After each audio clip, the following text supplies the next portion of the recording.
네, 안녕하세요. 알파균의 경제뉴스 시작해 볼게요. 네, 김평화 기자입니다. 토스 5천억 유상증자, 몸값 7조 평가받았네요. 특히 글로벌 벤처 캐피탈 등 해외 투자자들이 적극적으로 투자에 참여했고요. 1,300억 원은 기존 주주들에게 배정됐고 해외 투자자들이 약 3천억 원을 채웠어요. 당초 토스의 유상증자 규모는 3천억 원으로 전망됐지만 모집 과정에서 50% 가까이 늘어난 금액이 몰렸어요. 흥행에 성공한 것입니다. 네, 표를 한번 볼게요. 여러분들 뭐 토스 투자하시는 분들 있나요? 기존 주주 1,300원, 새로운 주주 3천억 원 됐고요. 기업 가치가 이제 3조에서 7조까지 올라갔습니다. 몸값 비싸진 인뱅들 대출 늘리고 영향력을 키우네요. 인터넷 은행 한번 보실까요? 카카오뱅크 가입자 1,432만 명, K뱅크 537만 명, 토스 2천만 명. 근데 토스 뱅크 가입자는 또 더 적을 수도 있죠. 카카오 가입자는 뭐 거의 전 국민이지 않습니까? 카카오뱅크 자기 자본 2조 8천억 원, K뱅크 1조 8천억 원, 토스 8천억 원 정도. 카카오뱅크 수신잔액 24조, K뱅크 12조. 카카오뱅크 여신잔액 23조, K뱅크 4조 정도 되고 있습니다. 네. 사람들이 인터넷 뱅킹에 대해서 관심이 그래도 꽤 있었네요. 중국 수입 물가 잡으려 위안화 절상 용인, 집값 치솟으면 본격 개입할 듯합니다. 중국 금융당국 외화 예금 지분율 인상은 전날 저녁부터 조짐이 있었죠. 관영 금융15는 일면에 향후 위안화 약세로 전환될 수 있는 4대 요인을 간과해서는 안 된다는 제목의 논평을 실었고요. 지금은 위안화가 강세를 보이지만 뒤집어질 수 있는 여러 요인이 있다는 겁니다. 금융15에 거론된 요인은 미국 연방준비제도 통화정책의 긴축 전환, 미국 경기 회복에 따른 달러화 강세, 글로벌 생산능력 회복, 유동성 회수에 따른 거품 붕괴로 안전자산 선호 증가 등 네 가지인데요. 중국 중앙은행인 인민은행의 자회사인 금융15사가 금융15를 발행한다는 점에서 사실상 이 논평은 인민은행이 시장에 보내는 경고라고 할 수 있습니다. 중국 중앙은행인 인민은행은 31일 저녁에 외화예금 지분율을 기존 5%에서 7%로 2%포인트 인상했는데 이는 지난 2017년 4%에서 5%로 오른 후 14년 만의 인상입니다.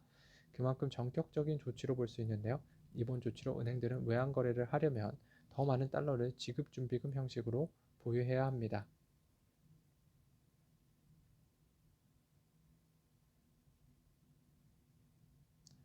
지주 신고가 쇼핑도 꽝충 롯데그룹주 온기가 불고 있네요. 자, 롯데지주는 자회사의 지분을 추가로 매입했다는 점이 주가의 호재로 됐다는 분석이고요. 지난 27일 롯데지주는 신동빈 회장으로부터 지분을 사들여 롯데케미칼의 지분을 25%에서 25.59%로 33%에서 59%로 0.59% 25.33%에서 25.59%로 확대했고 롯데칠성과 롯데푸드의 주식 480억 원, 340억 원어치를 각각 추가 취득했다고 밝혔어요. 남성현 하나투자증권연구원은 자회사의 실적이 동일해도 지분율이 늘어나게 되면 지주사의 손익은 개선된다며 더불어 주력 자회사인 롯데쇼핑, 롯데케미칼이 2분기 실적 호조를 이룰 것이라는 기대도 반영됐다고 하네요. 네, 궁금하신 분들은 여기 표를 또 보시면 될 것 같습니다.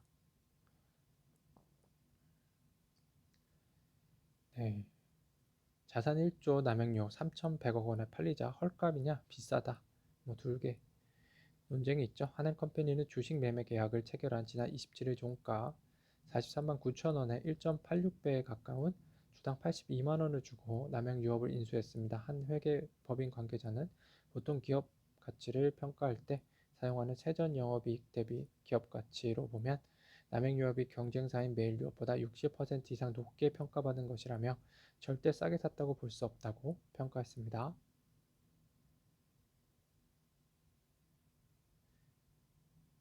매출 1조 클럽 마켓컬리에 무슨 일이 일어났을까요? 마켓컬리의 공격 경영에 대해선 평가가 극과 극입니다. 제2의 쿠팡이 될 것이라는 예측과 함께 마켓컬리의 핵심 경쟁력인 신성식품 새벽 배송은 이미 레드오션으로 변질됐다는 지적도 제기되고 있죠. 이와 관련해 초기 투자자인 한국투자파트너스가 지난 3월 지분 전략 매각가 약 138억 원을 매각하고 경쟁사인 오아이수에 166억 원 투자한 것은 마켓컬리의 현 주소를 보여주는 사례라는 분석이 나옵니다. 쿠팡의 최대 투자자인 손정희 회장이 이끄는 소프트뱅크 펀드가 숙박 플랫폼인 야놀자에 2조 원을 투자하기로 한 것도 마켓컬리로선 뼈아픈 대목입니다. 손 회장이 쿠팡과 비슷한 국내 이커머스 플랫폼에서 더 이상 유니콘을 발굴하지 않을 것이라는 신호로 해석할 수 있다는 점에서죠. 예. 한국경제는 오전에 올렸더니 조회수가 많이 있진 않아요. 그러면 조회수가 하나 정도 있는 거를 조금 더 소개해드리고 할게요. OECD 한국경제 올해 3.8% 성장한다고 했습니다. OECD는 한국 경제에 대해 코로나19가 소비, 고용 회복에 걸림돌이 되지 않도록 백신 접종을 가속화해야 한다며 경제가 견고한 성장 경로로 복귀할 때까지 확장적 재정 정책을 지속해야 한다고 권고했습니다. OECD는 올해 세계 경제 성장률도 5.8%로 3월 전망치 대비 0.2%포인트 상향 조정했고요. 코로나19 백신 접종이 확대되고 주요국 정책 효과 등으로 세계 경제의 회복세가 점차 강해질 것이라는 판단에 따른 것인데요.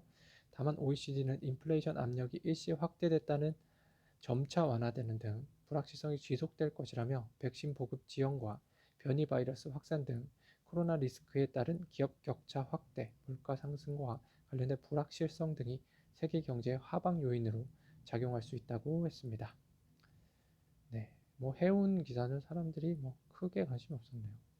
벤처 투자하는 사내 벤처 하는 돈도 회사들도 많이 있었고 코오롱도 많이 한다고 하고요.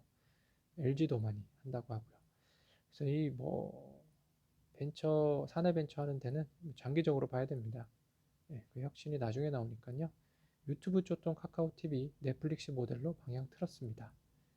데이터 분석 솔루션 모바일 인덱스에 따르면 지난 4월 카카오 TV 앱의 월간 활성 이용자 수는 43만 명으로 유튜브 4,170만 명의 100분의 1 수준에 불과합니다. 아프리카 TV 280만 명, 트위치 241만 명에도 훨씬 못 미치고 있죠. 네, 앞으로의 전략을 좀 잘 따야 되겠네요. 카카오 TV. 뭐 여러분들 중에서 카카오 TV 보신 분들 있나요? 저는 뭐 개인적으로 보고 있지는 않습니다.